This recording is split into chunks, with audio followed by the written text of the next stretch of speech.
I found my own photos on a stranger's phone. Chapter 1. The Stranger's Phone. It was a cold evening, the kind where the chill seemed to seep into your bones even as you bundled up in a jacket. The city was unusually quiet, the only sounds being the occasional rustle of leaves swept by the wind and the distant hum of traffic. I had just finished a long day at work, and my mind was exhausted, desperate for the solitude of my small apartment. The train ride home was uneventful at first. I found a seat by the window, leaned my head against the glass, and closed my eyes.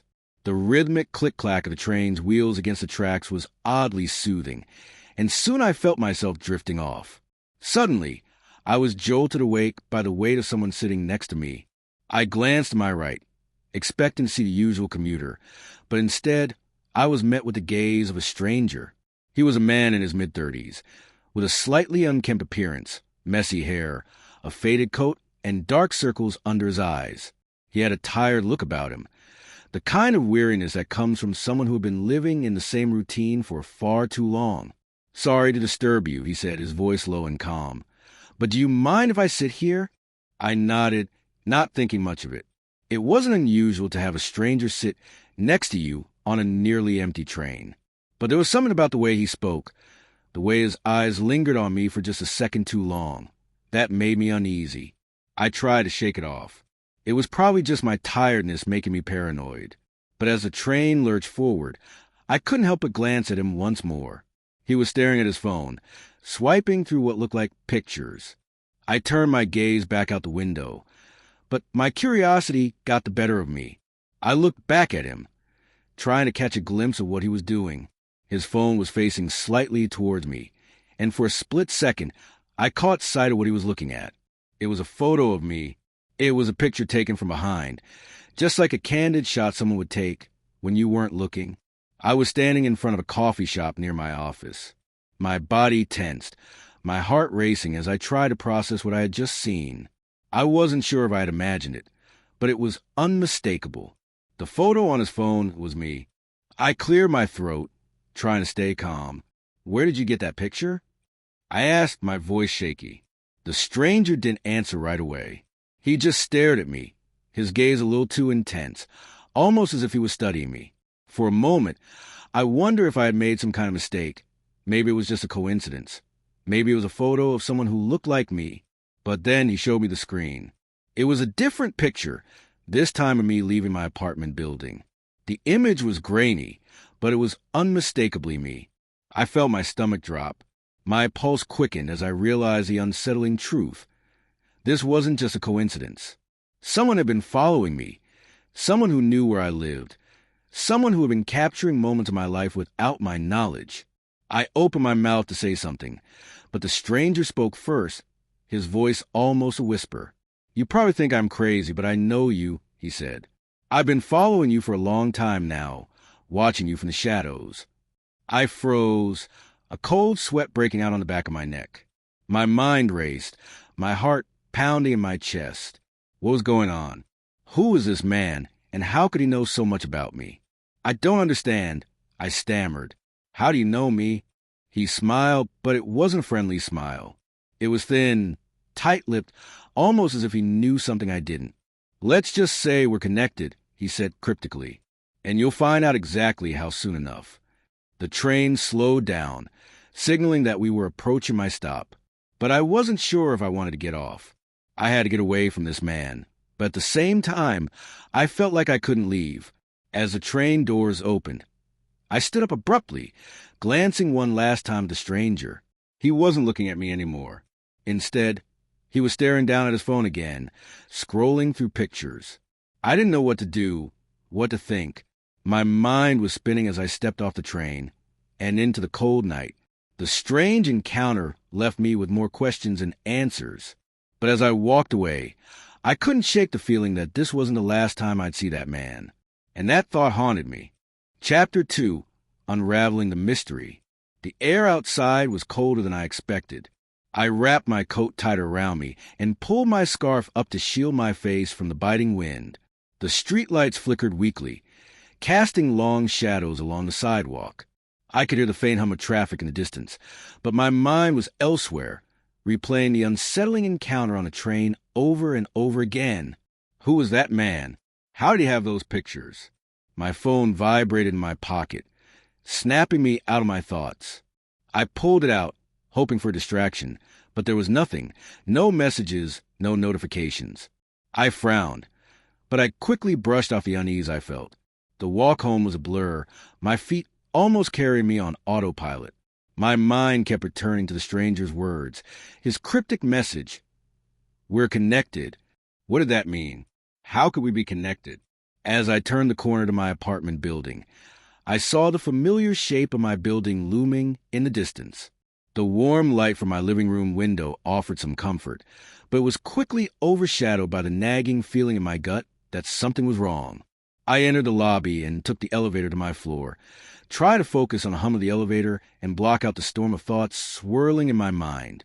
But the image of the man, his eyes locked on me, wouldn't leave my thoughts. When I finally reached my apartment door, I hesitated for a moment before unlocking it. I had lived here for years, but tonight, everything felt off. The quietness of my apartment seemed oppressive, as if something was lurking just beyond my vision. I closed the door behind me, bolted the locks, and set my keys down on the counter. Before I could settle into my usual routine, I felt an overwhelming compulsion to check my phone again. Something told me I needed to know if the man from the train was still trying to contact me, or worse, if he had somehow sent me more photos. I unlocked the screen. No new messages. I breathed a sigh of relief, but the unease still hung in the air like an invisible fog. As I scrolled through my social media feed, I felt a strange sensation in the back of my mind, a prickling at the base of my skull, as if I were being watched. I turned quickly, looking over my shoulder, but there was nothing there. I laughed nervously, shaking off the paranoia. It was just my imagination running wild. I needed to calm down, to stop thinking about the man, to focus on the present. But that was easier said than done. My eyes drifted back to the photos. I had to know. I dug through my gallery, searching for any trace of the photos the man had shown me, trying to find the one of me standing in front of the coffee shop, the one that had been taken when I was oblivious to anyone watching me. As I swiped through the images, I realized something alarming. I couldn't find the photo. I felt a cold sweat break out on my forehead. I refreshed my phone's gallery, but the result was the same. The photo wasn't there. Had I imagined it? Had the man really shown me a picture of myself that didn't exist in my phone? A sharp, anxious thought pierced my mind. What if the photos weren't just on his phone? What if they were on mine too? I didn't even hesitate this time. I opened the Contacts app, searching for any sign of the man, but his name was nowhere to be found. He hadn't texted me, nor had he tried to reach out in any other way. There was no trace of him in my messages or recent calls. My stomach churned. I decided to check my call history, just to be sure. My fingers hovered over the screen. For a moment, I was frozen in place, my heart racing. I needed to see if there was any clue that could explain what had happened. I scrolled down. Call after call, nothing stood out, until I reached the bottom of the list. There was one call I didn't recognize. The number was unfamiliar, but what caught my attention was the date and time. Yesterday, just before I boarded the train. I tapped the number, unsure what I was expecting to find. The call details appeared, 1 minute and 23 seconds. But what made my blood run cold was the fact that the call had been placed from my own phone, or at least from a device that was connected to my account. My heart pounded in my chest as the pieces of the puzzle slowly started to form. I had never called that number. I didn't even recognize the area code. Yet somehow, my phone had made a call to that stranger at exactly the right moment. The timing was too precise to be a coincidence. Suddenly, the entire night's events seemed to fall into place, but they only left me with more questions. How had this happened? Who was controlling my phone? And what did the stranger mean when he said we were connected? I stared at the phone screen in disbelief. There had to be an explanation. It couldn't just be some coincidence. But what if it was something darker? Something far more sinister? Before I could think any further, the screen of my phone flickered for a brief moment, as though it was glitching. My breath caught in my throat, and I felt an inexplicable sense of dread creep up my spine. But when the screen returned to normal, nothing had changed. The question still hung in the air. Who was that man, and what did he want from me? I had to find out. Chapter 3. The Call That Changed Everything. I couldn't shake the feeling that I was missing something. That one call, the number I didn't recognize, kept playing over and over in my mind. It wasn't just a mistake or a glitch. It was intentional. Someone had reached out to me, and somehow they had made it look like I was the one calling. I couldn't ignore the fact that the call had occurred just before I boarded the train. The exact time I had encountered the stranger. Was it possible he had somehow manipulated my phone without me realizing? Or had he used some kind of technology one didn't understand to make it happen? The idea of being watched, controlled, was almost too much to bear. The walls of my apartment, once my sanctuary, now felt like they were closing in around me. I needed answers, but I didn't know where to start. The next morning, I made the decision to visit the coffee shop where the picture had been taken, the one with the image of me standing in front of it, looking completely unaware. I had to see if there was anything that could give me a clue. Maybe someone there had seen the man, or at least knew something about the photos. I walked to the cafe, trying to shake off the feeling that I was being followed. My senses were heightened, and every passerby seemed to look at me a little too long, like they knew something I didn't. I kept telling myself it was just paranoia, but deep down, I couldn't ignore the nagging feeling that something was very wrong. When I entered the coffee shop, I was greeted by the familiar scent of freshly brewed coffee and the soft hum of conversations around me. I glanced around the room, my eyes scanning for anything unusual. There was nothing out of the ordinary, just the usual crowd of people absorbed in their laptops or engaged in quiet discussions. I approached the counter and ordered my usual black coffee with a dash of milk. The barista, a young woman with dark hair, smiled as she handed me my drink. "Anything else for you today?" she asked. I hesitated. The question felt mundane, but I found myself asking anyway. "Have you seen anyone unusual around here lately? A man, maybe? Tall, dark hair." Her brow furrowed slightly as she thought for a moment. "I can't say I've noticed anyone out of the ordinary, but we do get a lot of people coming and going." "Why do you ask?" I shifted uncomfortably, not sure how to explain. "Just something strange happened to me. I thought maybe someone here might have seen something." She gave me a sympathetic smile, clearly unsure what to say. "Well, if you need anything, let me know." I nodded, turning away from the counter. As I sat down at one of the tables near the window, I couldn't shake the feeling that I was being watched. I kept looking over my shoulder, expecting to see the stranger standing there. But there was nothing. As I sipped my coffee, my mind raced.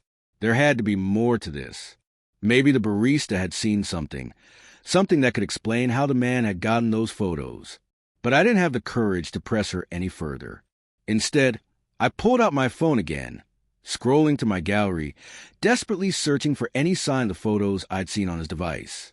But once again, they were nowhere to be found. I opened the camera app and tried to take a picture of the cafe, hoping that somehow it would trigger a memory. But all I captured was a blurry image of my reflection in the window. Frustrated, I put my phone away and leaned back in my chair, trying to clear my mind.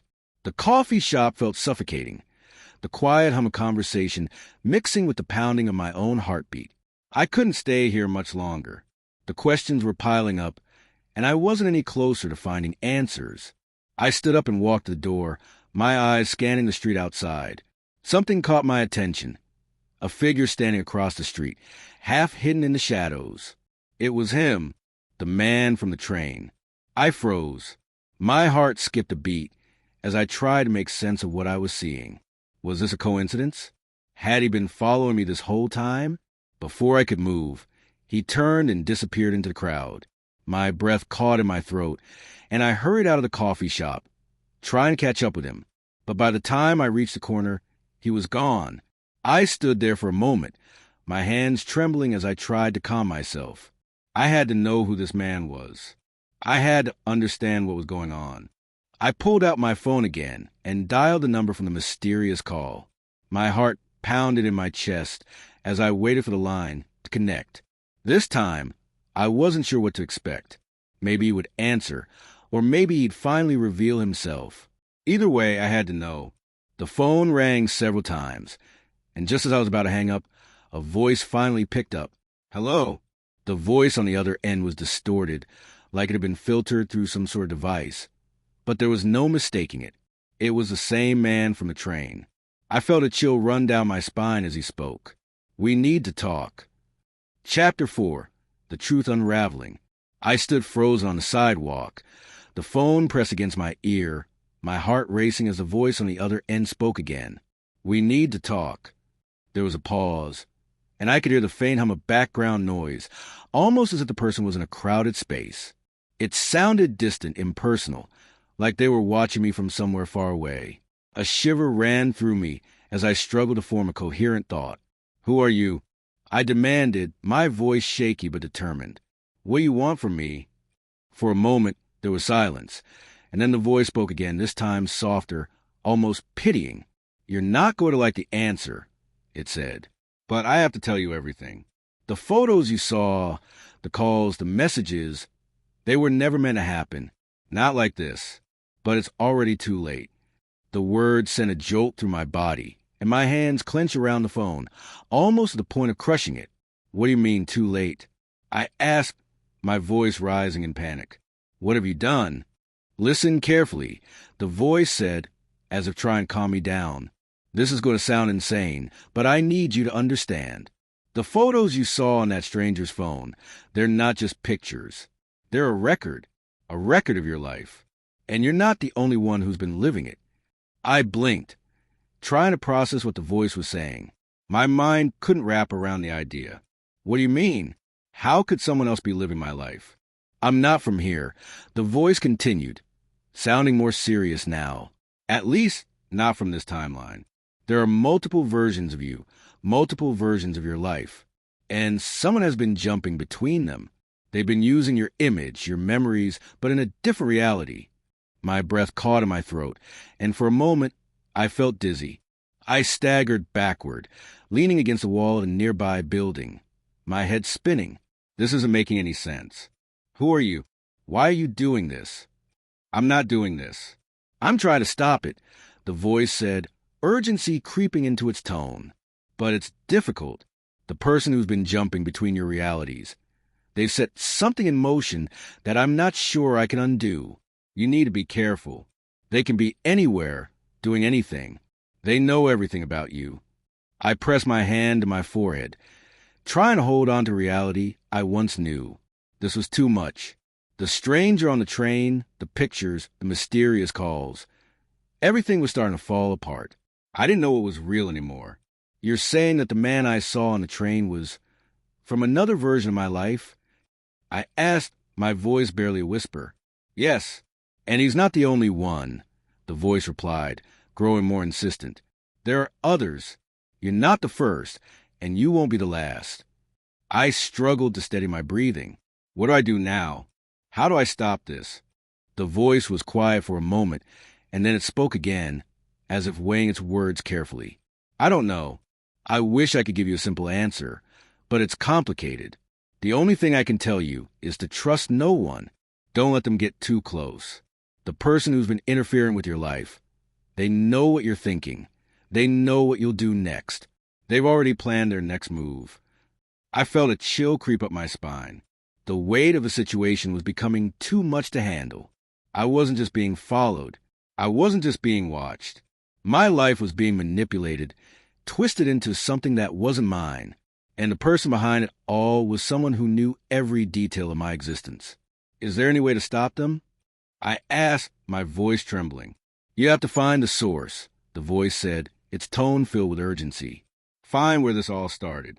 There's a place, a location, where you can break the cycle. But you need to be careful. They're already onto you." Before I could respond, the line went dead. I stared at my phone in disbelief, the words still echoing in my mind. Find the source. Break the cycle. It sounded impossible, but there was no turning back now. I had to know the truth. I had to find out who was behind all of this. The wind picked up, and I shivered as I stuffed the phone into my pocket. I couldn't stay out here forever. I had to move. I had to find answers. The voice had been clear about one thing. Whoever was behind this wasn't done with me yet. Chapter 5. The Clues in the Dark. The day had turned into night by the time I found myself standing in front of the old building. I had followed the vague clues the voice had given me, references to a place that didn't seem to exist in any conventional sense. It wasn't on any map, and yet here I was, standing before it. The building was run down, with cracked windows and graffiti scrawled across the door. The air was thick with the smell of decay, and the streetlights flickered as if struggling to stay on. The place seemed abandoned, yet it felt as though someone or something was waiting inside. I took a deep breath and pushed the door open, stepping into the darkness. The interior was cold, musty, and completely silent. The only sound was the echo of my footsteps as I walked deeper into the building. It was eerily quiet, and I couldn't shake the feeling that I was being watched. As I moved further inside, I saw a faint light at the end of the hallway. It looked like it was coming from a small room at the end. I walked toward it, my heart pounding in my chest. This was it, the moment I had been preparing for. The moment I would finally uncover the truth. I reached the door and pushed it open. My breath caught in my throat as I saw what was inside. It was a room full of photographs. Dozens, maybe hundreds, of pictures, each one showing me at different points in my life. There were photos from my childhood, from my teenage years, from moments I had long forgotten. But they were all the same, images of me frozen in time. At the center of the room was a large table, and on that table was an old, worn notebook. I hesitated for only a second before I walked over and opened it. The pages were filled with notes, sketches, and more photographs. But as I flipped through the pages, something caught my eye. A note scrawled hastily across one of the pages. It read, "You're not the only one. They're coming for you." Chapter 6. The Diary of Another Life. I stared at the note in disbelief. The words blurred in front of my eyes as I tried to process them. They're coming for you. It felt like a warning. But who was the you in this note? Me? Or someone else entirely? The room was silent except for the soft rustling of the pages as I turned them, tried to make sense of the jumbled writing. The diary was filled with strange symbols, names that seemed familiar but distant, and fragmented memories. It was as if someone had been documenting my life, step by step, without me even knowing. I felt a chill run down my spine as I flipped to a new page. This one had a photograph attached to it, a photo of me, taken the day I had found the strange messages on my phone. It was a candid shot, the kind someone would take when they weren't expecting it. My eyes looked wide with confusion, and in the background, I could see the faint outline of a figure standing in the distance. The handwriting on the page was sharp, the ink smudged as if written in a rush. They were watching you. Always. This time they've gone too far. A sense of panic welled up inside me. How could someone have known that I had found the messages? How could they have known that I was in the middle of this, whatever it was? Suddenly, the sound of footsteps echoed through the hallway, cutting through the silence like a knife. My heart raced. I slammed the book shut and glanced around the room, looking for a place to hide. There was nowhere. The room was empty, save for the photographs and the strange notebook. No windows, no doors leading out, just the one door I had come through. The footsteps grew louder, and I quickly moved to the back of the room, pressing myself against the wall. My mind raced, trying to think of a way out, but there was no time. Whoever was coming would be here in seconds. The door creaked open, and a figure stepped into the room. The dim light illuminated their face, and for a moment my breath caught in my throat. It was me, but not quite. The person standing in the doorway looked almost identical to me, but there was something wrong about them, something off. Their eyes were wide, too wide, and their smile was too perfect, too forced. They were wearing clothes I didn't recognize, but somehow they seemed familiar. "Don't be afraid," they said in a voice that sounded too much like my own. "I'm not here to hurt you." I swallowed hard, my mind struggling to understand what was happening. "Who are you?" I managed to say, my voice trembling. The figure stepped forward, their movements slow and deliberate. "I'm you," they said, "but I'm not. Not exactly." I felt a rush of nausea flood my stomach. The room seemed to spin around me as I tried to make sense of what was happening. You're me? I asked incredulously. How is that possible? The figure smiled again, that same unsettling smile. It's complicated, but I think you're starting to figure it out. You're not the only version of you that exists. There are others, and we've all been following you. Why? I asked, my voice barely above a whisper. Because we need you, the figure said, their tone darkening. You're the key to everything. I didn't understand. How could I be the key to something I had no control over? But before I could ask any more questions, the figure raised a hand, and suddenly the room around us began to blur. The walls seemed to stretch and distort, the photographs on the walls flickering like static on a TV screen. I tried to move, to run, but my body wouldn't respond. It felt like I was trapped in some kind of nightmare, where nothing was real and everything was out of my control. You've seen too much, the figure said, their voice now distorted, like an echo in a vast, empty space. And now there's no turning back. The room continued to twist, the floor beneath me beginning to crumble. I reached out, trying to grab onto something, but there was nothing to hold on to. My vision blurred, and the last thing I saw before everything went dark was a figure's face, still smiling. Chapter 7. The Truth Unveiled. As the last piece of the puzzle fell into place, a sense of cold realization washed over me. My heart raced, not from fear, but from the crushing weight of understanding. All the signs, all the strange occurrences. It was never a coincidence. Everything, every little detail had been leading me to this moment. I stared at the screen of the phone in my hands. The final message illuminated. The words were as simple as they were terrifying. You are not the first.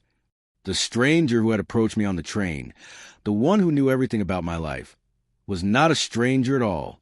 It wasn't just that he had been watching me from afar. He had been living my life. For years. But not in the way I had expected. The truth, now so clear, was like a fog lifting from my mind, but the horror of it was overwhelming. The stranger wasn't simply someone who had hacked into my life. He was me, or at least he had been, the version of me that had existed in an alternate reality. It all started when I stumbled upon a device hidden deep within my apartment, a device that shouldn't have existed. It had given me access to another world, another version of reality, a reality where things were slightly different, where people made different choices. But I hadn't known the consequences. The version of me that had found the device years ago had never returned to his original world. He had become lost in this alternate dimension, and as time passed, I had slowly replaced him in his world. I was him, but I hadn't realized it. I felt sick. The strange occurrences, the familiar but wrong feelings, the sense of déjà vu, had all been warnings. I was no longer my original reality, but had been living in another, where every action I took slowly altered the course of events. The man who had approached me was another version of myself, one who had come from the past, trying to find a way back, trying to warn me. But now, it was too late for either of us. The device had been destroyed, and with it, any hope of returning to where I once belonged. I looked at my reflection in the phone screen, the stranger's face staring back at me. It was my face, but not quite. The eyes, haunted, older, looked like mine, but with a depth that wasn't mine. A depth born from living a life I hadn't yet lived. And then it clicked. The final piece. The device, the stranger, the strange sense of familiarity. Everything was connected. It had been a test, a warning, a twist in the fabric of time. I was the one who had been lost. I had replaced him. The world around me shifted again, as if reality itself had stretched and folded. But now I understood. There was no going back, no undoing what had been done. The screen of the phone went black, and the room around me seemed to fade away. I stood alone in the dark, not sure if I was still in my world or in the one I had replaced. All I could hear was a silence that felt heavier than any noise. The end had come, and now there was no escape from the life that had become mine.